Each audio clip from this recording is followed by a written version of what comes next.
At first, it was all a breeze, light and warm like a summer night, as soft as a caress, a promise of good times to come. After the First World War, the United States had become one of the great powers, militarily, economically, technologically, and culturally. We really were the new world.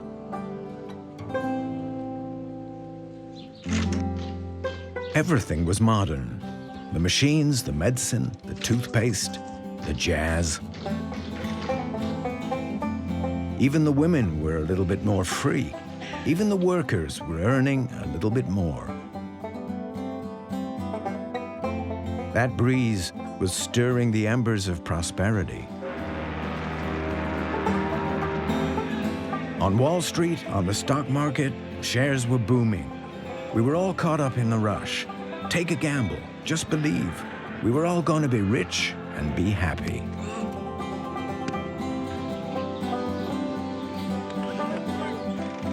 But then that sweet music just seemed to stop.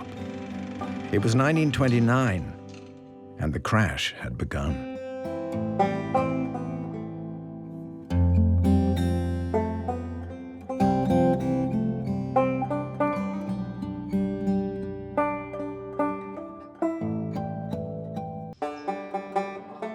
Me too. I ended up on the street.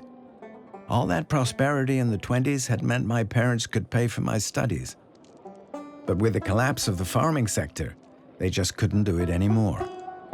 I refused to go home, though.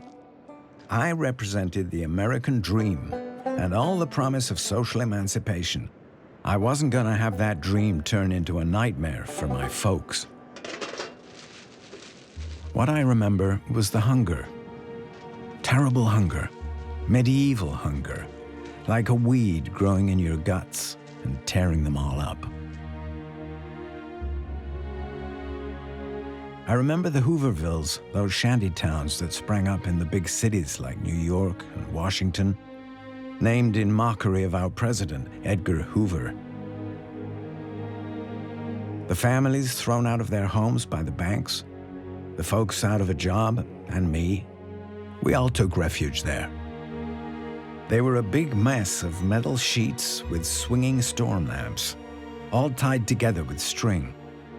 A maze of little alleys that went round and round like a dog chasing its tail. A village with no foundations. And I remember the misery. It's not an easy thing to watch women giving their newborn babies bottles of melted pork fat because they haven't got enough milk and they can't buy any. It takes just a few days for the babies to start turning blue, then die. The mothers weep, but in their hearts they know it's better that way. And I remember all the crowds of people in the streets, too. The guys selling apples for 5 cents, and all those men just waiting for what they didn't know. We weren't even spare hands anymore. We were nobodies. A whole lot of nobodies. I can still see the endless queues outside the soup kitchens. At first, I used to wonder why they were pushing me ahead of everyone else. They weren't exactly being kind, though. The soup was always thinner at the top because the vegetables were all at the bottom. If you wanted to survive, you got the dregs. I found that out pretty quick. But I still went to the front of the queue. A crust would do for me. At least that way the bread wasn't stale yet. Back then, we wouldn't dream of asking for welfare. It wasn't in our culture or our character. We'd always been taught to be the masters of our own destiny. All that misery was just the way things were. It wasn't just me. It was all of us.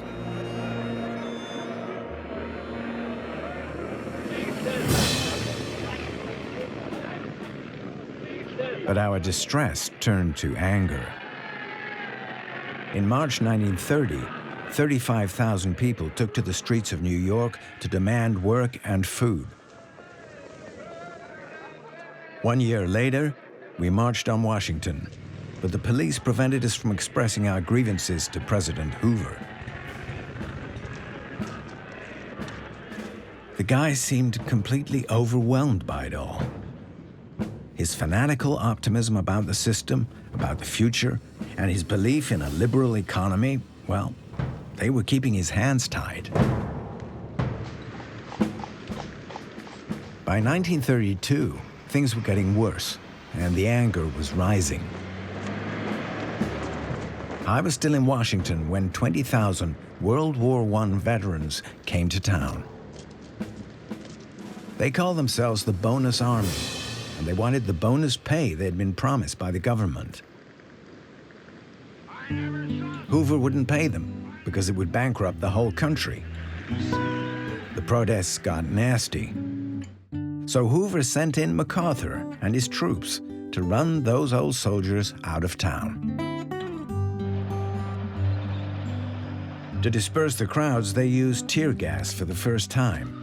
The Hoover ration, folks called it. I ran. 2 soldiers with bayonets fixed ran right over me as they charged. The veterans paid a steep price. 4 dead, 55 gravely wounded, 1,000 with minor injuries, 2 children suffocated, and 1 miscarriage. That business with the Bonus Army sealed Hoover's fate. The man who 4 years earlier promised an end to poverty had become a symbol of depression, exclusion, stagnation, and gloom. The old world. Franklin Delano Roosevelt, the governor of New York, was the personification of change. On the 8th of November 1932, he was elected the 32nd President of the United States with 57% of the vote.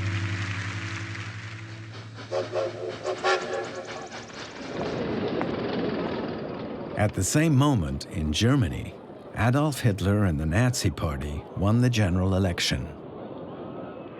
Since the Berlin stock market crash of 1927, Germany had slid into a new economic recession. The repatriation of American capital in 1930 sped up the Great Depression of Germany. The Germans felt abandoned. The traditional political parties couldn't seem to bring down unemployment or ease the general tension. In January 1933, President Hindenburg proclaimed Adolf Hitler Chancellor of Germany. The Nazis were in power.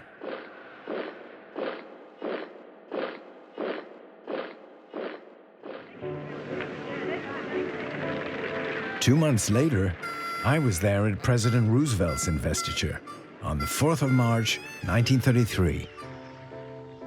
I'd gotten a little job and bought myself a 2-piece suit. So I got myself hired as a runner between the different administrations. To get things done, the dyed-in-the-wool conservative Roosevelt had surrounded himself with a team of experts with progressive ideas, most of them from Columbia University, like him, and like me. This brains trust wasn't a formal institution, so it left him free to do what he liked.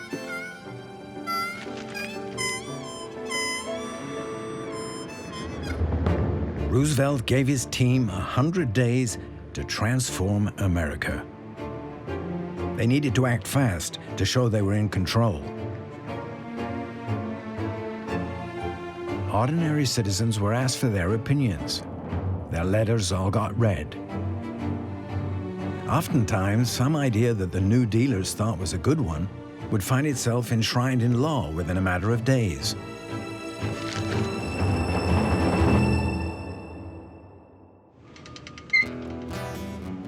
The first to be reformed were the banks. The Emergency Banking Act guaranteed deposits of up to $10,000 to protect small savers. People were reassured. They started banking their money again, and the interest rates started to fall. money was being printed once again. After the banks, it was businesses' turn. There too, to regulate the economy seemed like the way to go. The NRA, the National Recovery Administration, encouraged companies to respect fair competition and negotiate proper contracts with their employees. It was promoted as a key point of the New Deal.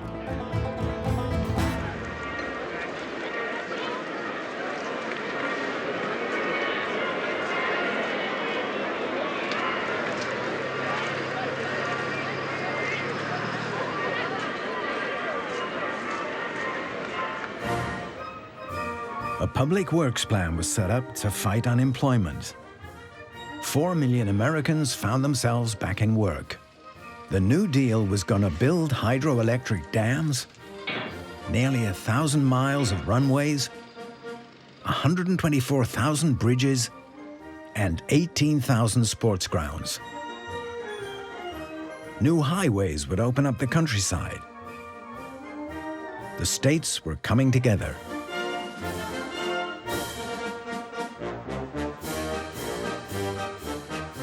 Roosevelt looked like a president who kept his promises.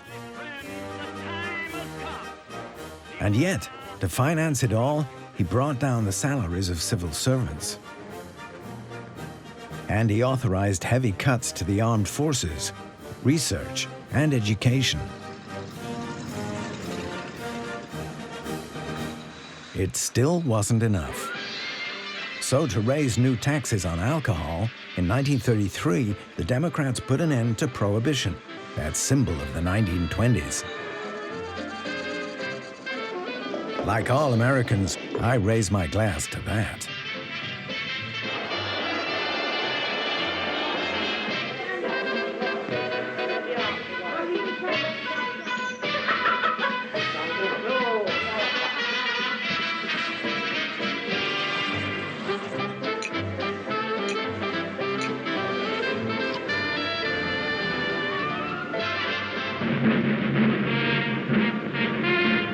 Faced with its own Great Depression, Europe was trying to find its own solutions.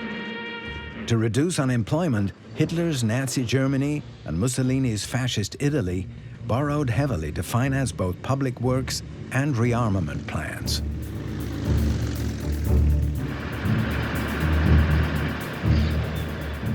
Social issues were what everyone was concerned about.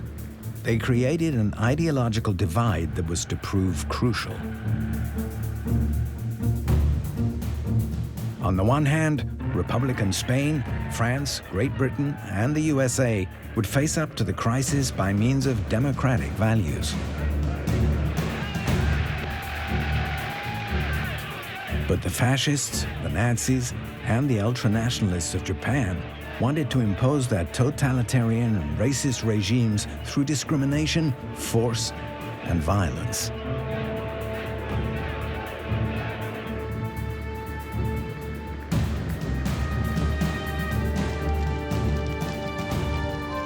In the Soviet Union, class struggle would bring more equality, but often at the price of loss of liberty and of bloody terror. At first, US communism was strengthened by the crisis. It didn't really catch on, though. There was too much arguing between pro- and anti-Stalin factions, and their ideas never got through to the down-to-earth American working man who liked his religious freedom too much, and above all, wanted a job.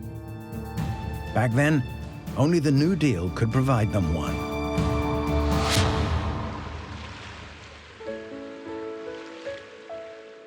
For me, getting through the crash meant above all getting a steady job and starting a family with Alice.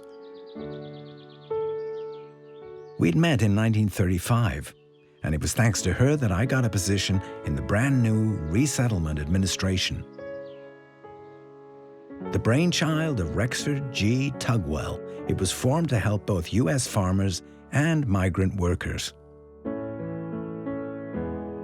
Roy Stryker was in charge of setting up a photography project to document the Great Depression.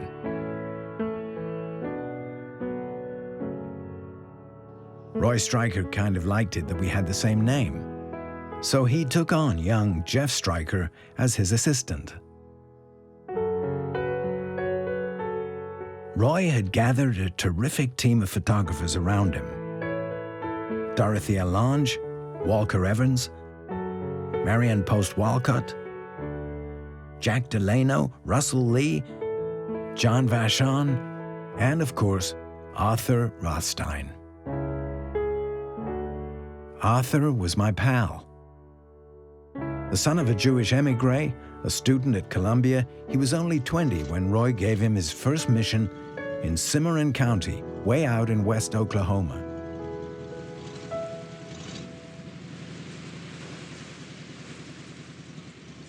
In Washington, we all reckoned the crisis was a thing of the past. Arthur made us see that it was still raging out in the sticks. For years, dust storms had been settling on the Dust Bowl, the agricultural heartland of the U.S. between South Dakota and Texas. Arthur often spoke to me about the terror and the fascination that he had for this phenomenon.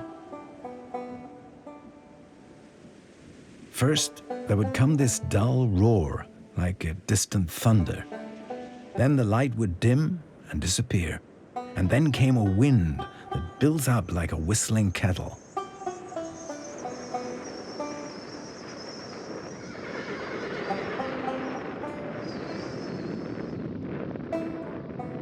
While the streets resonated like tombstones with the running footsteps of the women. As the years went by, when the stormy season approached, a lot of people just went mad with fear and worry. Others killed themselves.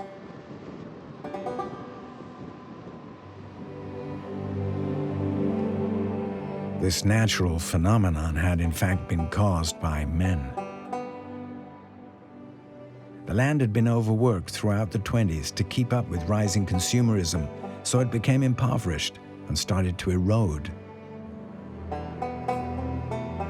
So the thin layer of arable soil was simply blown away by those storms.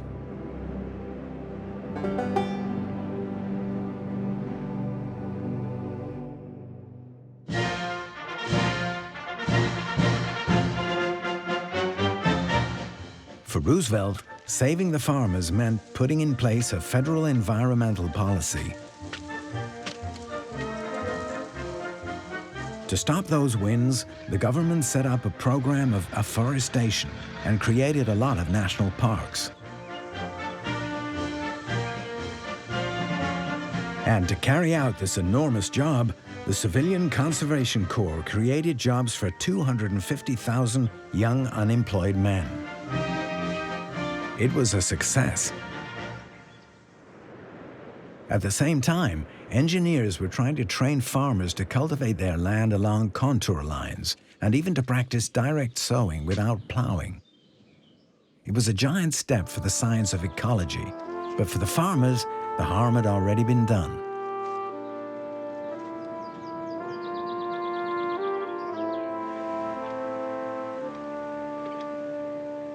As a result of the fall in prices, the farmers were deep in debt, driven to bankruptcy, and they were forced to abandon their farms.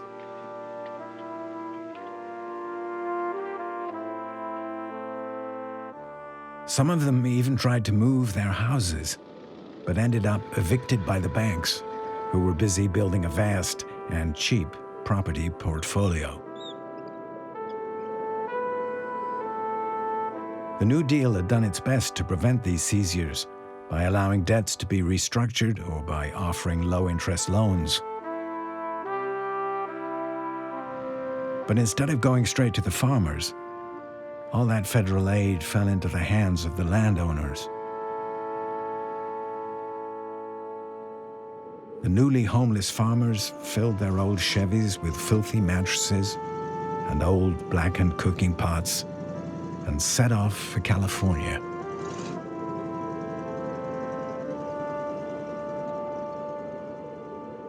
And so was born the mythology of Route 66. It was westward ho all over again. The poor and displaced may have lost their dreams, but they kept on hoping.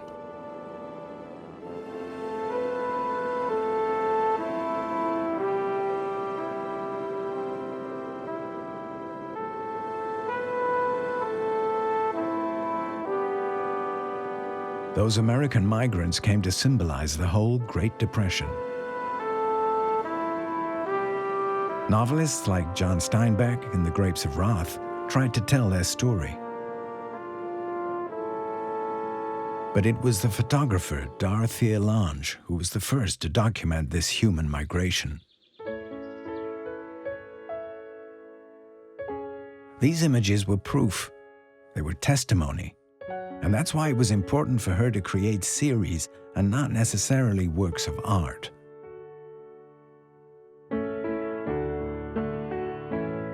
Her photos tell not so much of an era, but of a struggle, that of an invisible people, the ones nobody really wanted to see.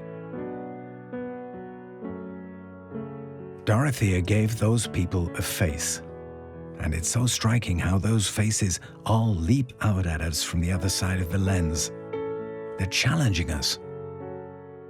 Both worried and glad that we're at last showing some interest.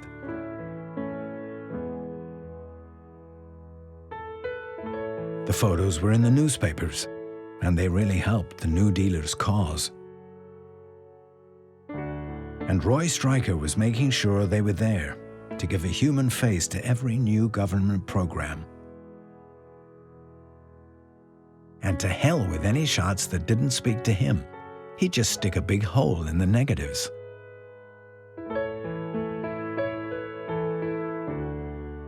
And he really had it in for Walker Evans' pictures.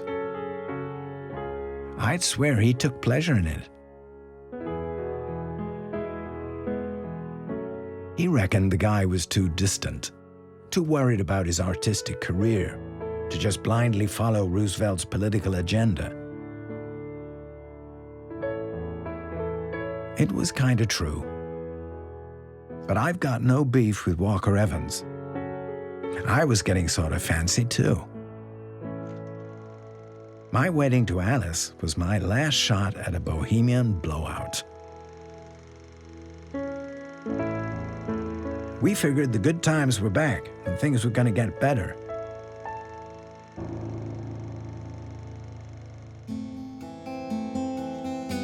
But nobody could forget those years of misery.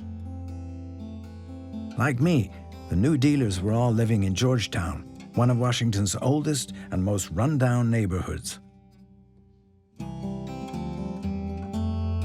To start with, it was a kind of political gesture, living there with the blacks.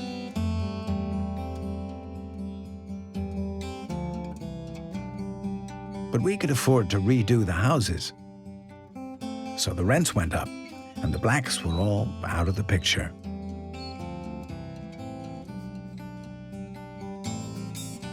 So soon in Washington, the streets belonged to the whites, and it was their kids playing on the sidewalks now. And the blacks were just repairing the roads. So it came as quite a shock when I first saw Carl Maiden's photos. He was still focusing on the squalid side of America. The shanty towns and slums he was photographing were all in Washington, and some of them right next to the White House. These shots proved that crisis was never far away.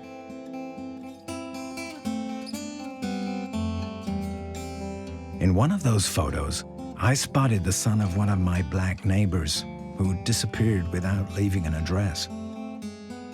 I'd lived right there in that street. I was ashamed.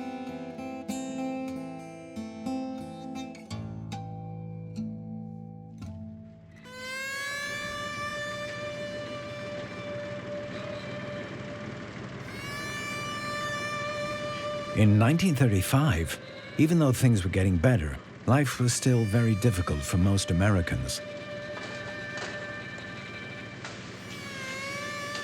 If they wanted to keep their jobs, workers were having to accept lower wages and higher productivity.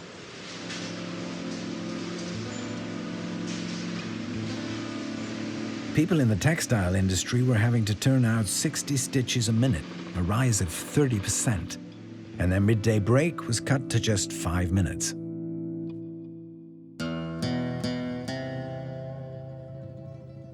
If you couldn't take the pace, or if you got sick, you got fired. If you complained, you were out too. If a mine wasn't cost-effective, it was closed down overnight. And the miners all lost their jobs. Once unemployed, they had the right to live on credit in company housing for 1 year. Then, it was done. Families survived by selling coal and bootleg liquor. The police turned a blind eye. If the miners left, they'd be out of a job too.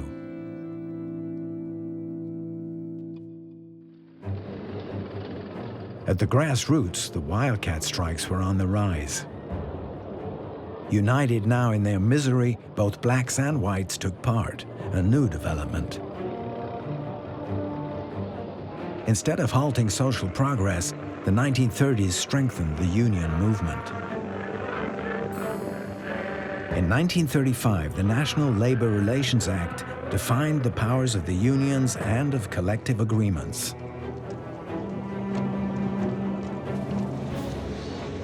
And that led to the founding by John L. Lewis of the CIO, the Congress of Industrial Organizations.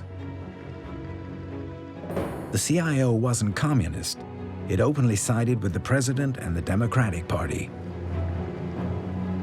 Lewis brought things to a showdown in Detroit at the Chevrolet and General Motors automobile plants in Flint.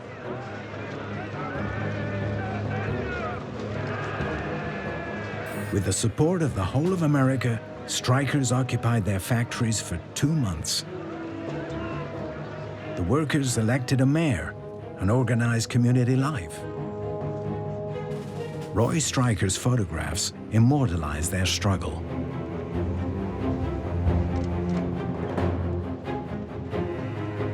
The governors decreed martial law and sent in the National Guard and the police to put a stop to it all.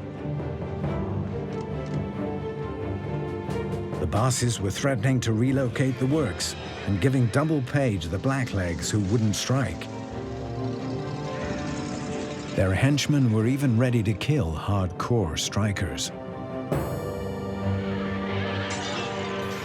But the workers wouldn't give in. Their commitment had turned now to anger. There were huge crowds demonstrating now, the same folks who 5 years ago were queuing up at the soup kitchens.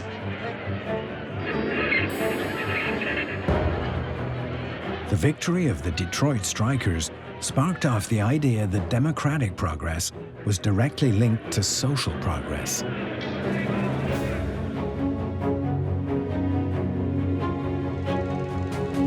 In 1936, the movement gained strength. The Pacific Seamen came out on strike, as did the pipeline workers, the Minneapolis flour mills, the dry cleaners of Toledo, the truckers, and 125,000 New York elevator attendants who managed to block the elevators in all the skyscrapers. What they were after was a 50-hour week and nothing less. It was all an echo of the actions of the Front Populaire in France. There, the new government of Léon Blum, inspired by Roosevelt, brought in a policy of economic recovery and the redistribution of wealth. The New Deal was laying the groundwork for a welfare system. The Front Populaire established a 2-week paid holiday. The US business world was getting edgy. Would America start following this worrying trend?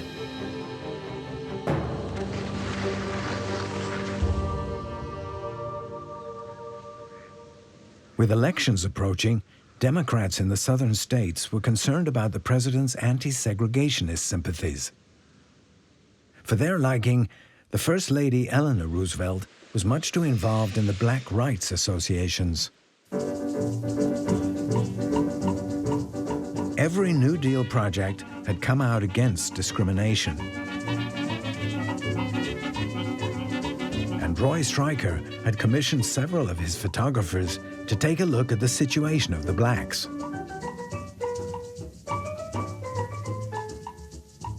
Their photos were a far cry from the image of poor, submissive black people, the mammies of Hollywood, the Harlem dandies. It was the first time these people had been photographed without either preconceptions or the desire to humiliate them. Roy didn't want them to be shown as minorities, a concept that always tended to treat them as inferiors. The magic of these images transformed them from Negroes to African Americans. In short, Americans.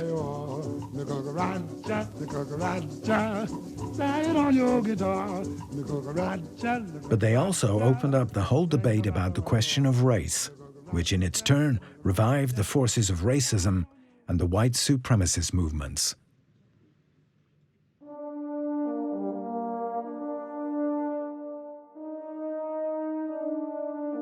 The Ku Klux Klan, in particular, had its ear turned to Europe and didn't hide its sympathies for Hitler.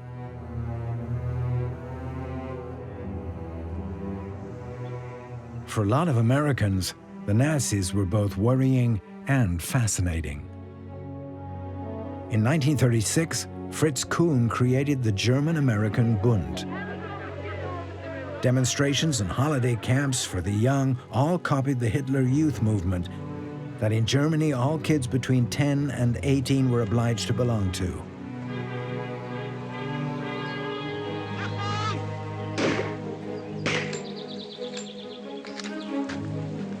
At first, Hitler kept his distance from the German-American Bund. He needed a free hand in Europe, and that meant America sticking to its principle of neutrality. He didn't forget that it had been America coming into the war that had brought about the downfall of Germany in 1918.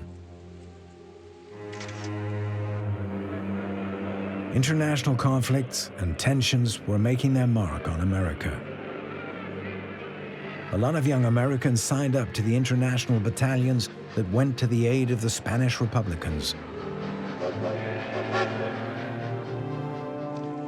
In its hasty attempts to reform, Spain's democratic government had been unable to control all the social, economic, cultural, and political ills. Led by General Franco, civil war raged.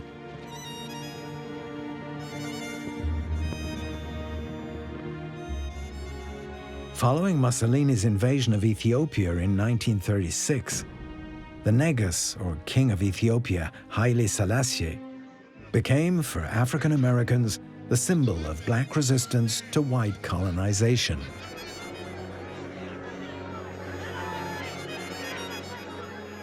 Roosevelt wasn't going to let external conflicts stir up divisions in American society. It was a pacifist society, against any U.S. interventions. To calm things down, the president signed in the first law on neutrality, which forbade the supply of any arms to the warring factions.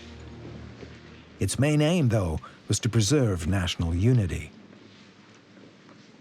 And don't forget that in 1936, President Roosevelt was up for re-election. Ladies and gentlemen, the President of the United States.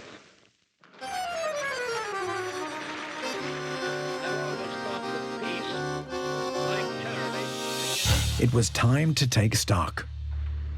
Roy Stryker's photographer's mission was to draw attention to all the progress being made to help the New Dealers find political and especially financial support.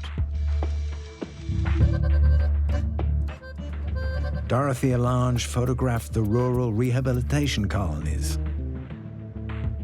There were sometimes trailer parks, sometimes little houses. They were like a bunch of little estates, all self-sufficient and self-governing.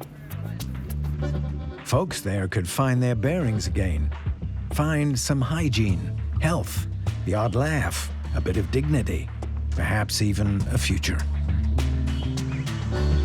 And they were all hoping to put enough money away to buy themselves a new farm. The American ideal of the self-made man still meant something. One of the New Deal's great successes was that it gave folks their confidence back.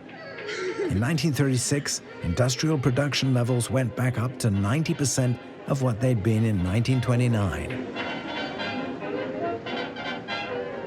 There was still a lot of pressure on the market, though.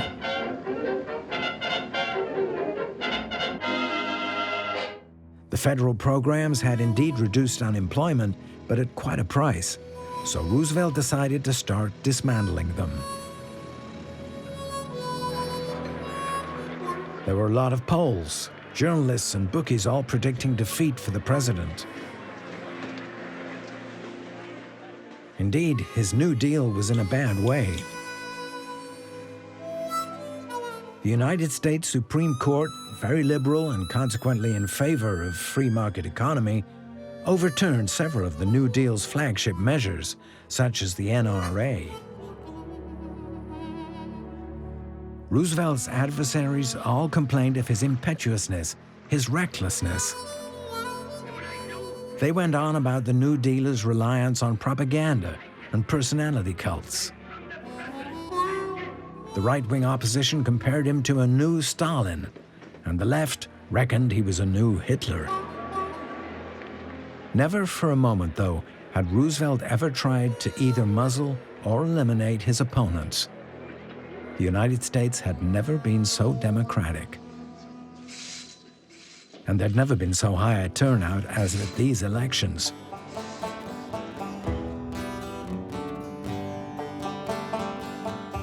On the 3rd of November, 1936, I was in New York with Alice. We were awaiting the results feverishly. I had my fingers crossed. They said it'd be a long night. In fact, it was all over quickly. A landslide majority, a difference of 11 million votes. Roosevelt had taken 46 of the 48 states. Alice was jumping for joy. Now she wanted a baby. No, 2.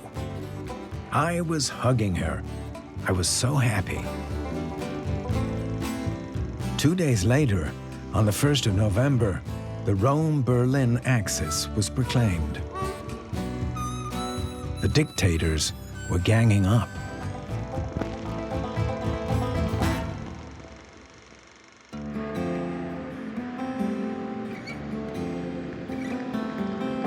With the mandate for his re-election, and with an overwhelming Democrat majority in Congress, in 1937, Roosevelt resumed control. He got several reforms passed on a minimum wage for women, on union rights, and on Social Security. The foundations were laid for the welfare state. Government agencies were maintained and expanded. The ministry where I was working was merged with the Farm Security Administration, the FSA.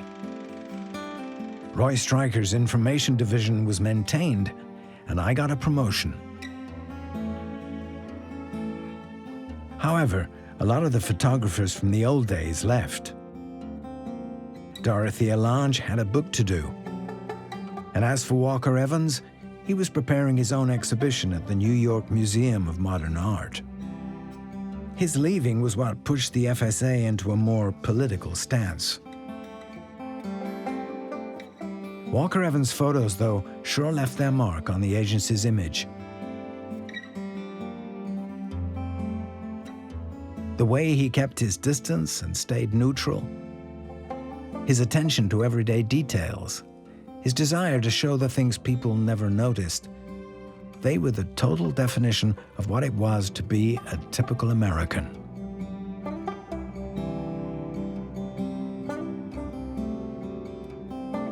But what exactly was a typical American?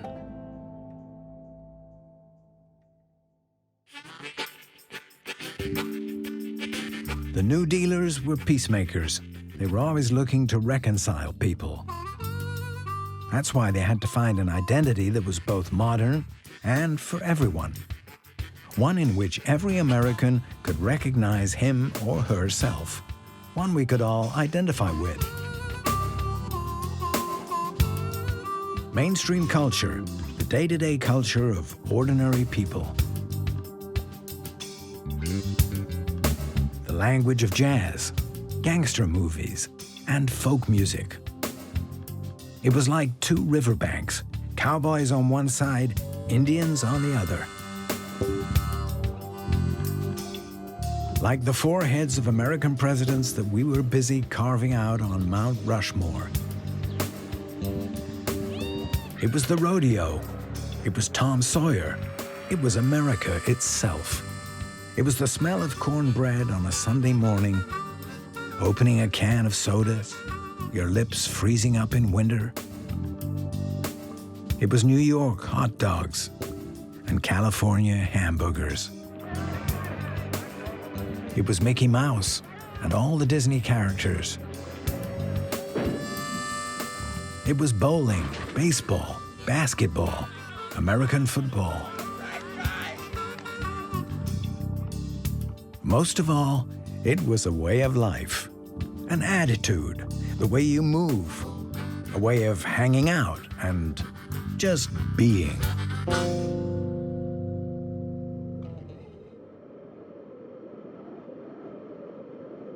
But it all got shook up in 1937, when there was a big new economic crisis.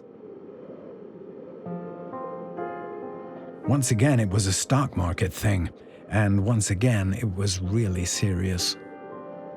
Shares fell by almost 50%. Everything the New Deal had achieved was just wiped out.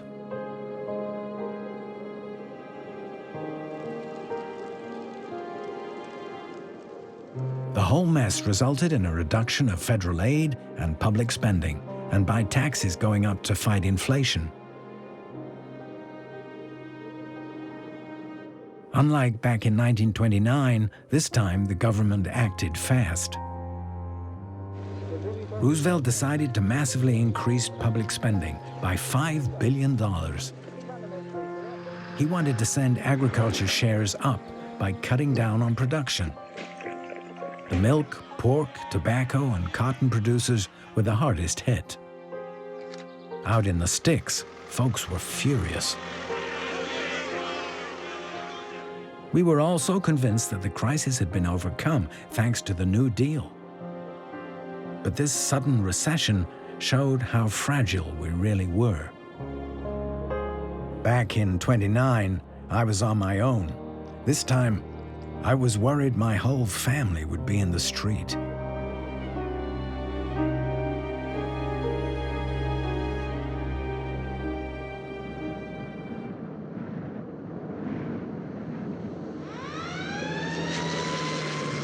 What's more, news from abroad wasn't good. In 1937, Hitler aligned himself with General Franco. In Spain, German and Italian planes bombed the town of Guernica. Japan attacked China. The massacres of civilian populations outraged international opinion, but nobody did anything.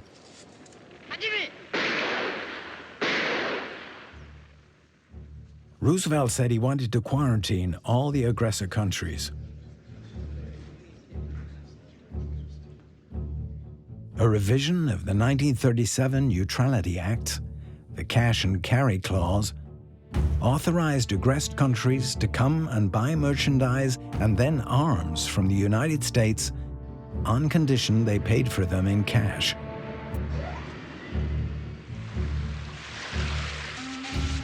Even if he looked good, the 1937 crash profoundly shook Roosevelt's convictions. The president declared to his Secretary of the Treasury, Henry Morgenthau, that the war spreading through Europe could be beneficial to the United States. Directing the U.S. economy towards military production would reduce unemployment, as well as providing a deterrent. So Roosevelt launched a top-secret program to build long-range submarines. And his intuition was right. In 1938, thanks to a massive injection of dollars and loans, the economic situation of the U.S. improved. In Europe, though, things were escalating. Hitler united Austria with the German Reich without a fight. Then he set his sights on Czechoslovakia. At the Munich conference, the French and the English allowed the Nazis to annex their territories of the Sudetenland. Trouble is, preserving peace at any price plays into the hands of the aggressor.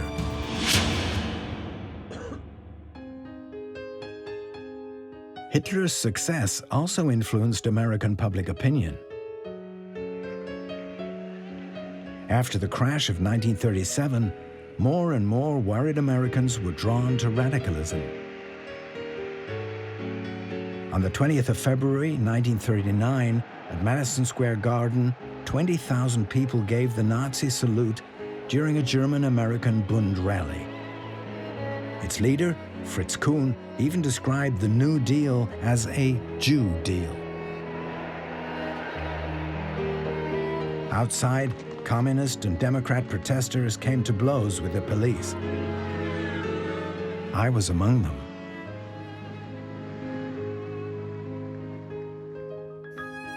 At the FSA, I could feel the wind was changing. Roy Stryker was directing his photographers at the preparations for war. More than ever, they were turning out propaganda. As a sign of the new times, color film now made its appearance. It was used by photographers mainly in their reports on the war industry.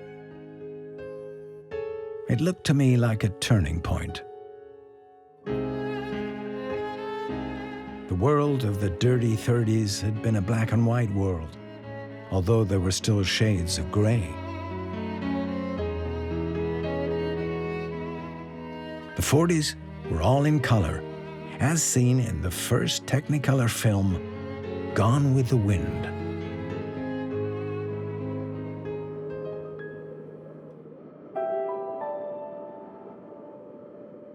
I was trying not to show how worried I was. The atmosphere in Washington was a heavy one. The young communists were demonstrating in front of the White House for peace.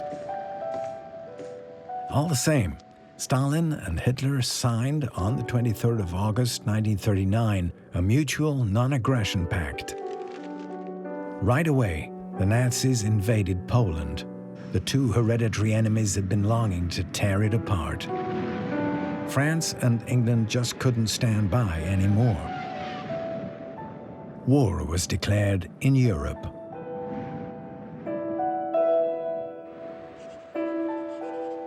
On the 5th of November 1940, Roosevelt was elected for the third time. America was now the arsenal of democracy. The Land-Lease Act of 1941 allowed the U.S. to sell military material on credit to nations it supported. That meant that we now had our hands on 70% of the world's gold reserves. The Great Depression was over. And then, Japan launched a lightning strike against the American fleet based at Pearl Harbor. The United States entered the war. The 6 million unemployed, all lined up under the flag. The FSA was replaced by the Office of War Information, the agency now in charge of propaganda. Fearing he might lose his photo collection, Roy Stryker did his utmost to have it transferred to the Library of Congress. I set to work categorizing and listing the 270,000 negatives. I looked at all the portraits by Dorothea Lange, John Vachon, Walker Evans, Jack Delano, Arthur Rothstein. Those anonymous faces all looked like me. I recognized myself in them. They're my family.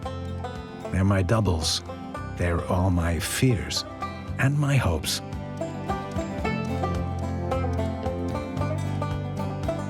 Maybe I'll make it back from the war alive, too. Who knows?